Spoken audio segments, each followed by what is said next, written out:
All right. Hi, guys. I hope you're doing well. I just kind of wanted to go ahead and get started um, with all of this. Okay, so we are going to be talking about, drum roll please, characterization and theme.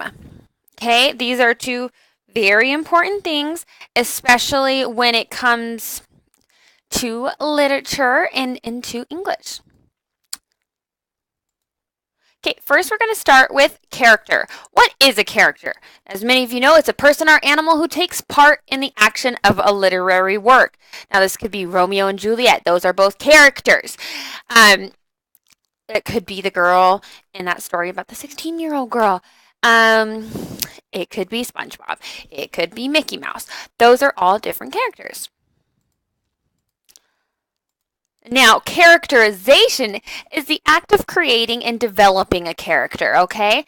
And it comes through direct characterization and indirect characterization. Okay, so in order to make up a character, to actually have that person or animal before you with different characteristics, we have to build up the character a little bit. We got to know a little bit about them. So that comes through direct characterization and indirect characterization. Okay, so we have direct characterization, and that is where the character is directly talked about. So this is when we kind of find out more about that character because of what other people are saying, if that makes sense. Okay, I'm going to show you a video example, and it's none other from our lovely Mean Girls, because we love that. I do. All the plastics from the same gym class. Where are the plastics? They're teen royalty. If North Shore was Us Weekly, they would always be on the cover. Hold on, I'm just going to make sure that my volume is up. That one there, that's Karen Smith. She is one of the dumbest girls you will ever meet. Damien sat next to her in English last year. She asked me how to spell orange. And that little one, that's Gretchen Wieners. She's totally rich because her dad invented toaster strudel. Gretchen Wieners knows everybody's business. She knows everything about everyone. That's why her hair is so big. It's full of secrets. What's happening? And evil takes a human form in Regina George. Don't be fooled, because she may seem like your typical selfish, but in reality, she is so much more than that.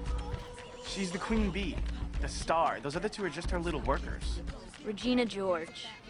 How do I even begin to explain Regina George? Regina George is flawless. She has 2 Fendi purses and a silver Lexus. I hear her hair is insured for $10,000. I hear she does car commercials in Japan. Her favorite movie is Varsity Blues. One time she met John Stamos on a plane. And he told her she was pretty. One time, she punched me in the face. It was awesome. She always looks fierce. She always wins Spring Fling Queen. Who cares? Of course, all the plastics Hey. are the same. So, that's direct characterization. We have other characters talking about another character, and we're learning a little bit more about them. That is direct because someone is directly saying it. So that's kind of the easier of the direct versus indirect. Now, let's learn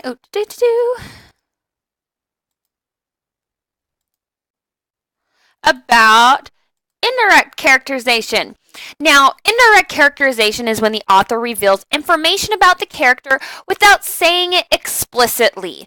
Okay, this is done in 5 different ways: through looks, speech, relationships, actions, and thoughts. Again, this is when the author reveals information about the character, not another character revealing something about another character. Because if it's another character saying something about somebody else, a different character, that's going to be direct characterization.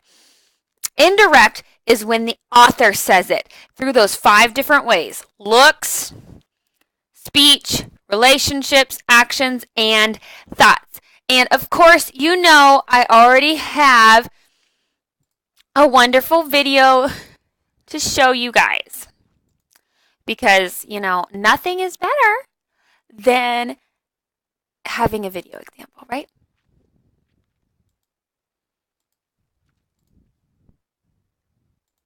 Characterization. This type of characterization actually shows things that reveal the personality of a character. There are 5 different methods of indirect characterization: looks, speech, relationships, actions, and thoughts.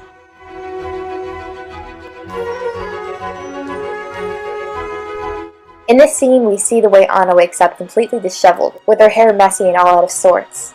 What does her appearance tell us about her character? I'd say she's very carefree because she wakes up peacefully and is unconcerned about her appearance.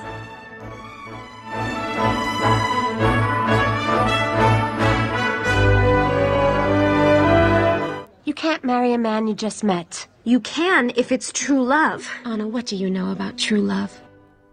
In this scene, Anna is completely convinced that she's in love with and should marry someone that she just met. The fact that she said this shows that she doesn't have a full understanding of love yet and is very naive.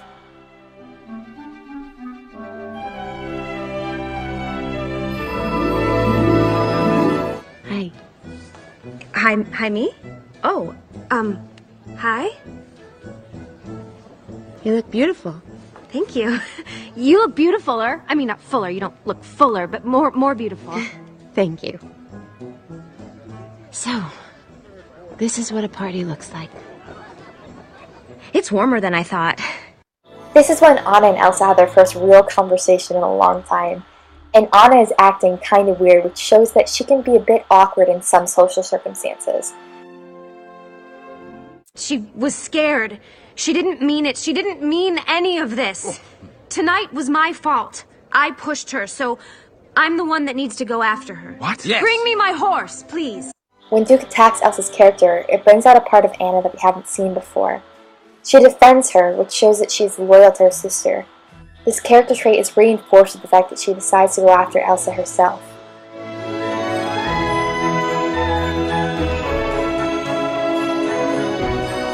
So we were so close. We can be like that again.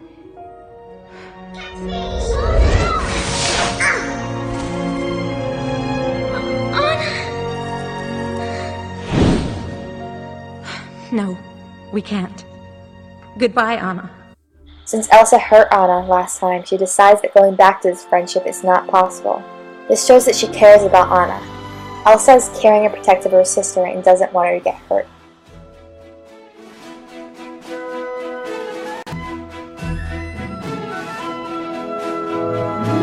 I don't take people places. Let me rephrase that. Take me up the North Mountain. In this scene, Anna throws a sack of materials at Kristoff and politely demands to be taken up the mountain.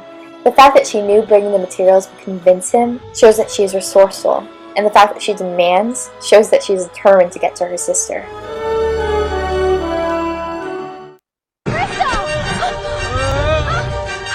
Don't come back! We won't.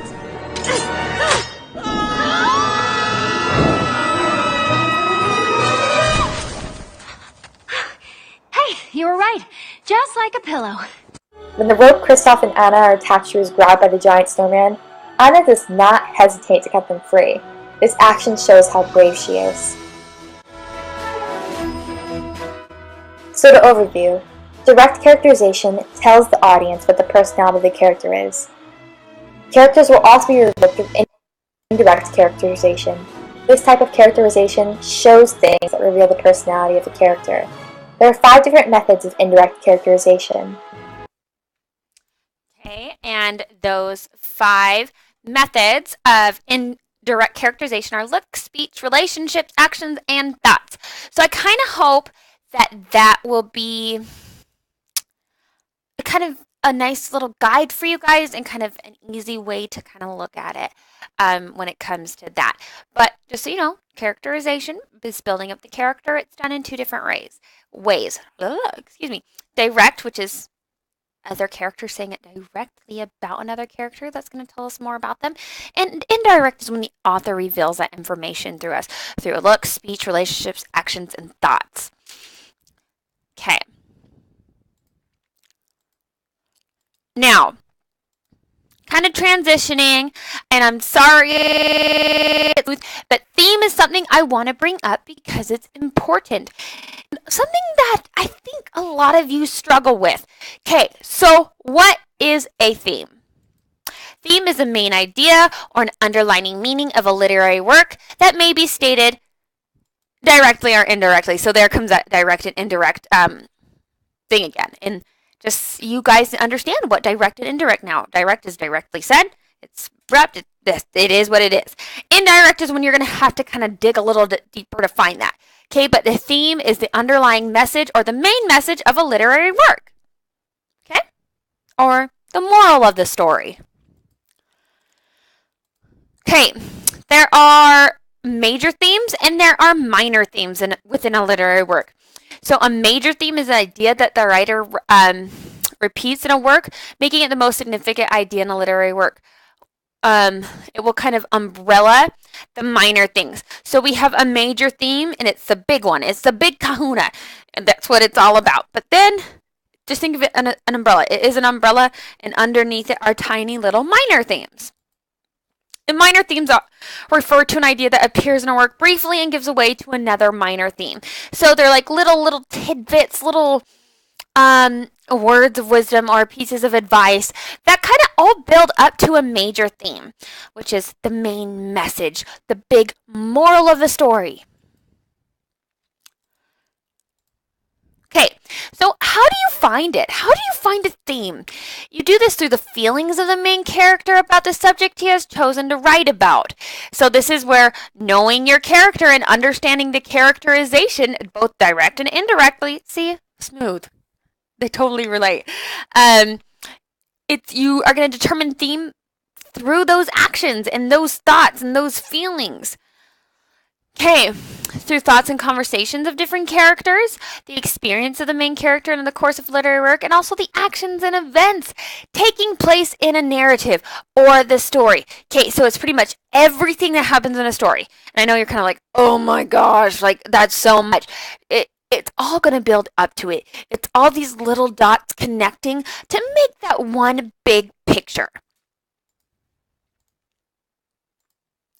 Okay, so it is important to remember that a theme should be one sentence, not a word. Okay, so when I'm thinking theme, this is what I'm thinking of. Like, let's take Romeo and Juliet, for instance. What could be a theme of that? Just trying to think about it. Think about it for a second.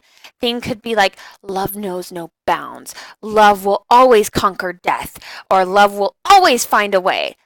That is a theme. It is one sentence. I know some of you, when you're writing about theme, tend to think of theme as, there was darkness. Love is a theme. That's not a theme. Okay? That would be a motif. A motif would be a one-worded answer like darkness or love. A theme is a central idea or message in a literary work. Okay, and so that is pretty much what I want to tell you guys. And understanding that characterization and everything that goes on in a story is going to help you understand a theme. And now sometimes theme is not going to be directly said. You are going to have to interpret it. Again, this is one of the beautiful things about literature, is that we get the opportunity to interpret it the way that we feel. Okay, this is like applying the text to you. You get to understand what a theme is, and you get to take away something different that somebody else might not, if that makes sense. So as long as you have quotes to back up what you're saying, guess what? You're going to be right. Theme is the central idea or main message of a story, and it's going to be what you take away from it. So it's understanding all the characters, all the events, and how it builds up to a theme. And now this is going to be done directly and indirectly. Directly is boom, bam, it's going to say it right to your face. Indirect, guess what? You're going to have to dig a little bit deeper to understand. And you're going to do that with both characterization and theme. Okay, so I hope that helps you understand characterization, indirect, and theme, which can be done directly or indirectly. And you have major themes, which is the one big main message, and minor themes, little teeny tiny tidbits that lead up to the major theme. Theme is a sentence, okay? It's a sentence, not a word. Not a one-worded answer. That would be a motif. So if you guys are turning in assignments and you're like, theme is this, and it's love, I'm going to reassign that assignment to you and be like, no, I want a major theme. I want the central idea. I want the moral of the story. Okay, so couple things, couple reminders. Please make sure that you're double checking your spelling. We're in an online school. Use the power of the internet to help you. Download Grammarly, the free Grammarly version if you're using Google Chrome. That will be really helpful for you guys to prove your work. Also, my office hours are on Thursday from 1:15 to 2:15 p.m. Mountain Standard Time. Like always, if you need me, call me, email me, or comment on this video and I'll be able to help you. The keyword for today's video lesson is tissue. Tissue box. Tissue box is going to be the code word for today's video lesson. Okay, again, you need me. I'm here on Thursday, and I hope you guys all have a great day.